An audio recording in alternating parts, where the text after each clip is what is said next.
Daily update. एक महत्वपूर्ण दिन। विश्व वर्षावन दिवस 22 जून। विश्व वर्षावन दिवस 22 जून को प्रतिवर्ष आयोजित किया जाने वाला एक वैश्विक दिवस है। यह वर्षावनों के महत्व के बारे में जागरूकता बढ़ाने और उनकी रक्षा और संरक्षण के प्रयासों को बढ़ावा देने के लिए समर्पित एक दिन है। विश्व वर्षावन दिवस की उत्पत्ति 2017 हुई, जब वर्षावनों को संरक्षित करने और स्थानीय समुदायों को सशक्त बनाने के लिए प्रतिबद्ध एक गैर लाभकारी संगठन रेनफॉरेस्ट पार्टनरशिप ने इस दिन की स्थापना की थी। उद्घाटन समारोह वर्षावनों की रक्षा और क्षतिग्रस्त पारिस्थितिक तंत्र को बहाल करने के लिए सामूहिक कार्रवाई की आवश्यकता पर जोर देने वाले विषय पर केंद्रित था। इस वर्ष के विश्व वर्षावन दिवस 2024 का विषय हमारे वर्षावनों की रक्षा में विश्व को सशक्त बनाना है। डेली अपडेट 2 समझौता। सर्टेन और मास्टरकार्ड इंडिया ने वित्तीय क्षेत्र में साइबर रेजिलियंस बढ़ाने के लिए समझौता ज्ञापन पर हस्ताक्षर किए। भारतीय computer emergency response team certain ने वित्तीय क्षेत्र से संबंधित साइबर सुरक्षा के क्षेत्र में सहयोग और सूचना साझा करने को बढ़ावा देने के लिए मास्टरकार्ड के साथ हाथ मिलाया है। दोनों संस्थाओं ने एक समझौता ज्ञापन पर हस्ताक्षर किए हैं, जिसके तहत वे साइबर सुरक्षा घटना प्रतिक्रिया क्षमता निर्माण, साइबर खतरे की खुफिया जानकारी साझा करने और उन्नत मैलवेयर विश्लेषण के क्षेत्र में वित्तीय क्षेत्र के संबंध में अपनी साझा विशेषज्ञता का लाभ उठाएंगे। सर्टेन केंद्रीय इलेक्ट्रॉनिक्स और सूचना प्रौद्योगिकी मंत्रालय मेटवाई के तहत भारत सरकार का एक संगठन है। डेली अपडेट 3 नियुक्ति। एस त्रिपाठी को यूवीसी के पहले निदेशक के रूप में नियुक्त किया गया। राज्य सरकार ने पश्चिम बंगाल के खड़गपुर स्थित भारतीय प्रौद्योगिकी संस्थान के भूविज्ञान और भूभौतिकी विभाग के प्रोफेसर एस त्रिपाठी को Visvesvaraya college of engineering university UVC का पहला निदेशक नियुक्त किया है। इससे पहले सरकार ने 8 मार्च 2023 को भारतीय प्रौद्योगिकी संस्थान बॉम्बे आईआईटीबी में इलेक्ट्रिकल इंजीनियरिंग विभाग में प्रोफेसर डी मंजुनाथ को यूवीसी का पहला निदेशक नियुक्त किया था, लेकिन उन्होंने अपनी नियुक्ति के 1 साल बाद भी कार्यभार नहीं संभाला। Daily update 4 banking. India post payments bank ने ग्रामीण प्रेषण सेवाओं में क्रांति लाने के लिए रिया मनी ट्रांसफर के साथ भागीदारी की। India post payments bank IPPB ने देश भर के दूरदराज के क्षेत्रों में ग्राहकों को सुविधाजनक और सस्ती डोरस्टेप वित्तीय सेवाएं प्रदान करने के लिए सीमा पार मनी ट्रांसफर में एक वैश्विक नेता रिया मनी ट्रांसफर के साथ भागीदारी की है।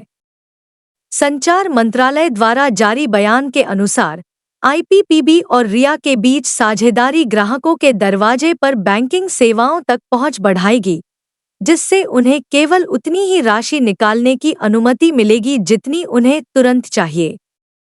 मंत्रालय ने कहा कि इस पहल का उद्देश्य वास्तविक वित्तीय समावेशन को बढ़ावा देते हुए पिछली चुनौतियों और जोखिमों को कम करना है। डेली अपडेट 5 अर्थव्यवस्था। आरबीआई ने सबपैसा को पेमेंट एग्रीगेटर लाइसेंस दिया। SabPaisa SRS life technologies private limited, एक भुगतान समाधान प्रदाता, ने घोषणा की है कि उसे भुगतान और निपटान प्रणाली अधिनियम 2007 के तहत पेमेंट एग्रीगेटर पा के रूप में कार्य करने के लिए भारतीय रिजर्व बैंक आरबीआई से अंतिम मंजूरी मिल गई है।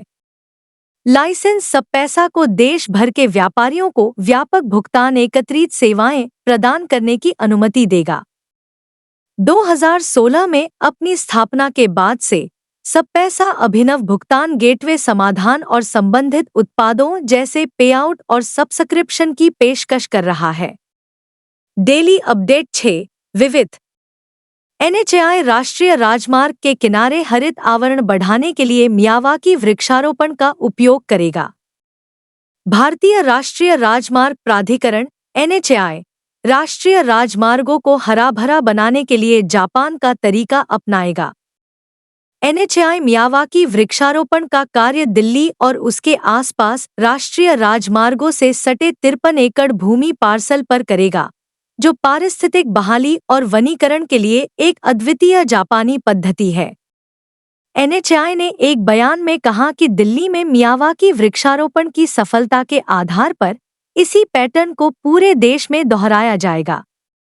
मियावाकी पद्धति का उद्देश्य कम समय में घने, देशी और जैव विविध वन बनाना है। डेली अपडेट 7 राष्ट्रीय चिराग पासवान और श्री रवनीत सिंह ने वर्ल्ड फूड इंडिया 2024 के लिए वेबसाइट और मोबाइल ऐप लॉन्च किया। वर्ल्ड फूड इंडिया के तीसरे संस्करण के पूर्वावलोकन के रूप में केंद्रीय खाद्य प्रसंस्करण उद्योग मंत्री चिराग पासवान और केंद्रीय खाद्य प्रसंस्करण उद्योग और रेल राज्य मंत्री रवनीत सिंह ने वर्ल्ड फूड इंडिया 2024 के लिए वेबसाइट और मोबाइल एप्लीकेशन लॉन्च किया। मंत्रालय इस वर्ष 19 से 22 सितंबर तक वैश्विक और भारतीय खाद्य क्षेत्र के हितधारकों के बीच सहयोग और साझेदारी को बढ़ावा देने के लिए देश का सबसे बड़ा खाद्य कार्यक्रम वर्ल्ड फूड इंडिया आयोजित कर रहा है। वर्ल्ड फूड इंडिया 2023 एक शानदार सफलता रही, जिसमें 1208 प्रदर्शकों, 90 देशों, 24 राज्यों के 715 अंतर्राष्ट्रीय खरीदार और 75,000 प्रतिभागी उपस्थित हुए। डेली अपडेट 8 रैंक और report. Global energy transition index में स्वीडन सबसे ऊपर, भारत 63वें स्थान पर। WEF विश्व आर्थिक मंच द्वारा जारी ग्लोबल एनर्जी ट्रांजिशन इंडेक्स में भारत को 63वें स्थान पर रखा गया है, जिसमें कहा गया है कि देश ने ऊर्जा इक्विटी, सुरक्षा और स्थिरता में महत्वपूर्ण सुधार दिखाया है। सूचकांक में स्वीडन के शीर्ष स्थान के साथ यूरोपीय देशों का वर्चस्व है, जिसके साथ डेनमार्क, फिनलैंड, स्विट्जरलैंड और फ्रांस शीर्ष 5 में हैं। भारत में की गई विभिन्न पहलों का संज्ञान लेते हुए विश्व आर्थिक मंच WEF ने कहा कि भारत ऐसे नतीजे बनाने में अग्रणी है जिन्हें अन्य जगहों पर दोहराया जा सकता है। डेली अपडेट 9 राज्य मंत्रिमंडल ने लाल बहादुर शास्त्री अंतर्राष्ट्रीय हवाई अड्डे वाराणसी के विकास को मंजूरी दी। केंद्रीय मंत्रिमंडल ने वाराणसी के लाल बहादुर शास्त्री अंतर्राष्ट्रीय हवाई अड्डे पर एक नए यात्री टर्मिनल के प्रस्ताव को मंजूरी दे दी है। साथ ही रनवे और एप्रन विस्तार से संबंधित कार्यों को भी मंजूरी दे दी है। नया यात्री टर्मिनल 2,869 रुपये करोड़ की अनुमानित लागत से बनाया जाएगा, जो हवाई अड्डे की यात्री हैंडलिंग क्षमता को प्रति वर्ष 39 लाख यात्रियों से बढ़ाकर 99 लाख यात्रियों तक प्रति वर्ष कर देगा और यह 75,000 वर्ग मीटर में फैला होगा। डिजाइन शहर की सांस्कृतिक विरासत को प्रतिबिंबित करेगा। प्रस्ताव में रनवे का विस्तार और 20 विमानों को पार्क करने के लिए एक विस्तारित एप्रन भी शामिल है। डेली अपडेट 10 राज्य कैबिनेट ने महाराष्ट्र के वधावन में ग्रीनफील्ड मेजर पोर्ट को हरी झंडी दी। केंद्रीय मंत्रिमंडल ने महाराष्ट्र के वधावन में 76,200 करोड़ रुपए की लागत से स्थापित होने वाले सभी मौसमों में काम करने वाले greenfield deep draft major port के विकास को मंजूरी दे दी है। बयान में कहा गया है कि परियोजना का निर्माण Wadhawan port project limited VPPL द्वारा किया जाएगा, जो Jawaharlal Nehru port authority JNPA और महाराष्ट्र मैरीटाइम बोर्ड MMB द्वारा गठित एक संयुक्त उद्यम है, जिसमें क्रमशः 74% और 26% हिस्सेदारी है। यह बंदरगाह दुनिया के शीर्ष 10 बंदरगाहों में से एक होगा, इसने आगे कहा।